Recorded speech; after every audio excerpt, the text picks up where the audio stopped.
Hey everyone, this is Chuck Mayer. Welcome to Fishy Business. Welcome to the weekly update. Now this week is a very special week, and for a lot of people, it's Valentine's week. It's Valentine's weekend. So if you happen to have that significant other and you're going, what in the world am I going to get that person for Valentine's? I have an answer for you. I think an aquarium would be the perfect thing. And it just so happens that Fishy Business here in Columbia, South Carolina has a lot of them. And we have a lot of them at very good prices. And if I don't trip over these boxes, I'll let you take a look at them. As we come through here, we have the build your own cobalt models. We have, especially right here, the his and hers 90 and 110 models. The his in a nice mahogany finish, piano hinged on the top. Easy open for feeding. That would look nice in a business. That would look nice in your living room. Maybe it's the female that wants something, and you know the one she wants has the shiplap look and has the pretty white look. The same way, can you imagine this as a freshwater biotope or a beautiful saltwater reef tank in your house? I bet you can, and Valentine's would be the perfect time to put that there. So, coming down this aisle, we have tons and tons of more tanks. And we got in so many fish this week that I have to jump right into the fish to get it all in the video. First up, one of my favorite fish. I always talk about different types of rainbow fish, and Kevin has signaled a bunch out in this tank. And they really pop in this tank because you can see the yellow in them. It's the Wernerei threadfin rainbows. Such a beautiful fish, a small dwarf of the species as far as rainbows. They can go in a great nano tank, or they can go in a communal tank in mass, but they school wonderfully. They get these beautiful, beautiful fins, and I just love them. We got in these really cool electric blue Jack Dempseys. The electric blue Jacks can go in a loose community tank, simply meaning that they can go in a community tank where there's not something in there that they can swallow as they grow, but they're very, very beautiful as they age, and they're very, very reasonable priced at their size. We also got in some beautiful Neocardinia shrimp. I've got them in reds. The blues are phenomenal. They get me every single time just to see so much blue on them. There's some that even have this black and blue, but so pretty. So Neocardinia shrimp for small biotopes, beautiful, wonderful. We also got in something we haven't had in a while, and they're already starting to sell. They haven't been in here but a couple hours, and that are the pencil fish. These pencil fish have more of an elongated shape, a more elongated look. Really, really cool. You want to check those out if I have any of them left by the time you see them. We got in some beautiful true leaf fish. These literally look like a leaf, and they are really cool. They can be a bit aggressive, maybe not aggressive, more of an ambush predator, but they're really, really cool. Got in some beautiful freshwater morays. I think there's about 2 or 3 of these guys moving about the bottom of the tank. Really cool, all nice little spots and things like that on them. If you've always wanted a moray eel but never ventured as far as saltwater, this is a great way to kind of compensate for that. I honestly can tell you I've never seen peacock eels stay out as much as these two have. And they just seem to honestly be frolicking about the whole tank. They look really cool. One has dark colors, one has really light colors. But they're beautiful, beautiful eels, very inexpensive, big wow factor to a tank. They can go in a community tank, feeding primarily on bloodworms and things like that, but the peacock eels are really, really cool.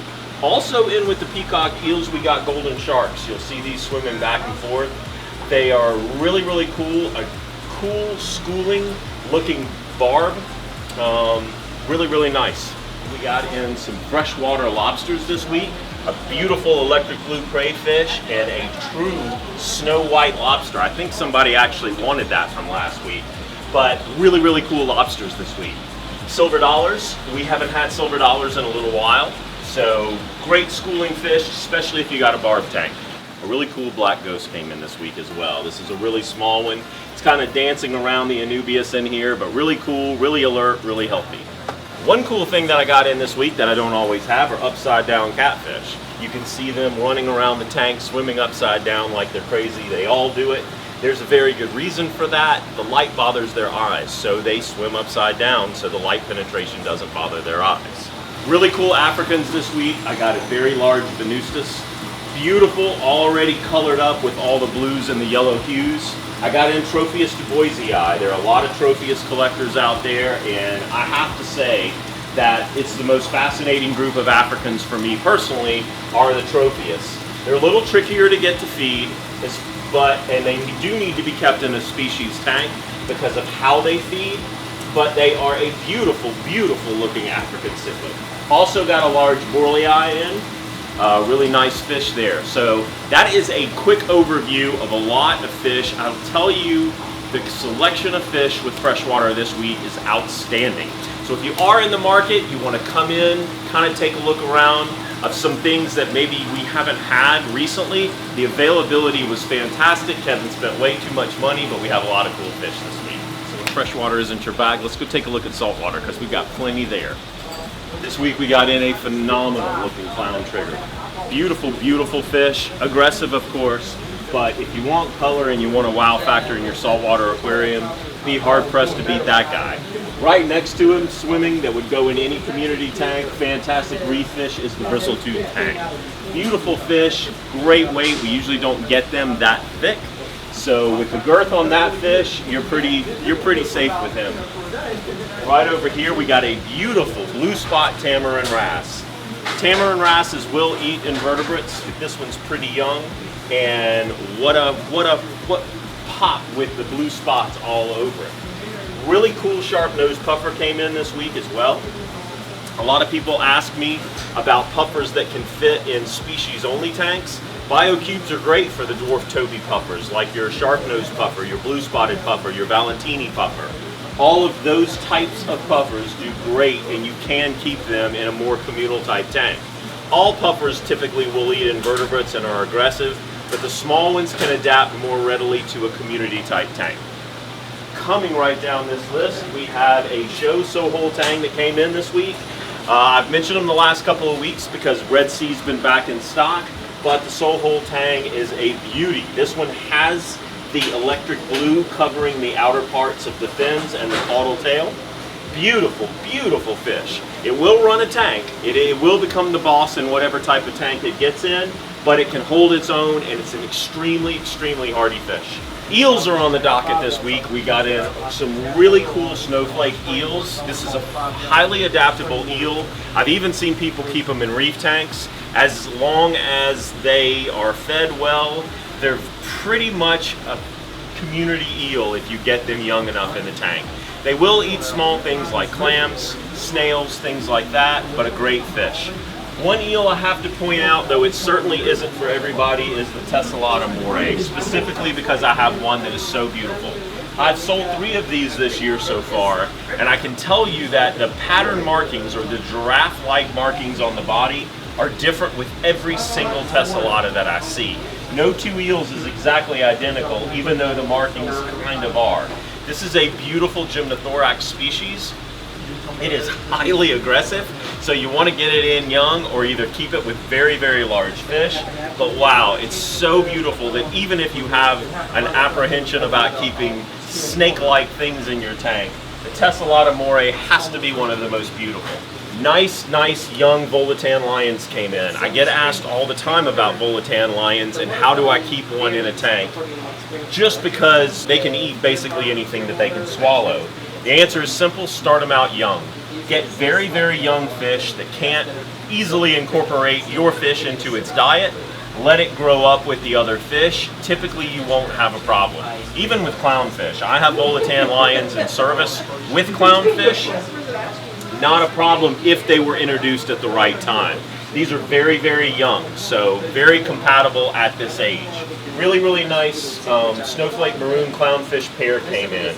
The maroon clown is such a beautiful fish because of the intensity of the maroon that having the beautiful white against that, whew, beautiful. We have both the male and female in this week. Sergeant Major damsels came in this week. We don't typically stock these, but they came around. They're a pretty damsel. They're pretty mean, so you would want to keep them even in a group in a situation where you've got larger, more aggressive fish. And the matzo tank, which I don't know the last time I've ever had one. We got this one in. It's beautiful. It has a very baby-like face. I can't stop looking at it. Its face is different than every other type of tang that we have in here. Beautiful, seems to be compatible with everything we've got it in, and we got it in with some Anthias, a blue tang, copper band butterfly, a couple damsels, so fairly compatible there. I got in a really beautiful small blonde naso this week. Appears to be very healthy, not skittish at all. This is a very, very nice fish. It's one of the tangs that sells out the fastest, but it's here right now. Gracie is in the back right now, unpacking all the invertebrates that came in. Everything kind of came in a little late this week, so I've been able to take you through freshwater and saltwater fish, but I can't really do the invertebrates yet because there's tons of them laid out back there. I do know starfish came in this week, lots of shrimp, a really cool bicolor blenny, which is I definitely recommend in a species compatible tank, like especially like a reef tank, because the bicolor is such a Dr. Seuss looking kind of fish. It hops kind of from rock to rock. Lots of personality for I think 30 bucks.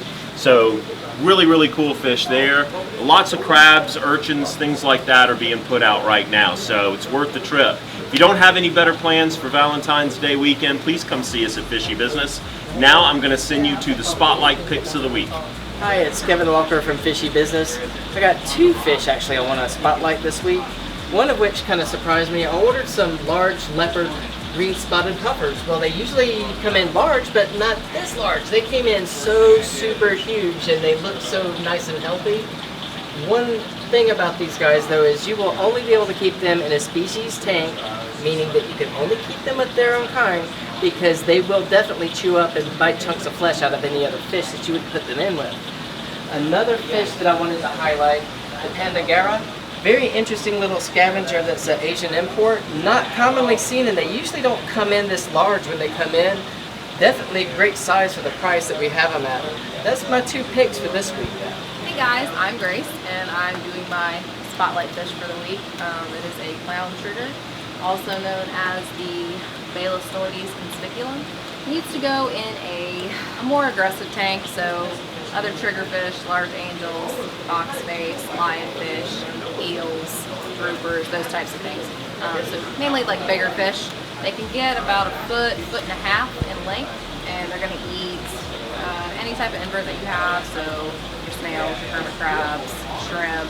All in all, it's basically one of the most beautiful triggerfish that we carry in our store, and make a great tank addition, and that is my pick of the week. So all that to say, have a happy Valentine's Day weekend. If you're not with somebody, what better place to be than the fish store? There's a lot to take your mind off not being in a relationship. And if you are in a relationship, I got loads of presents that you guys can come give each other, wonderful tanks as gifts that just kind of keep on giving and giving. In all honesty, have a great weekend. This is Chuck Mayer.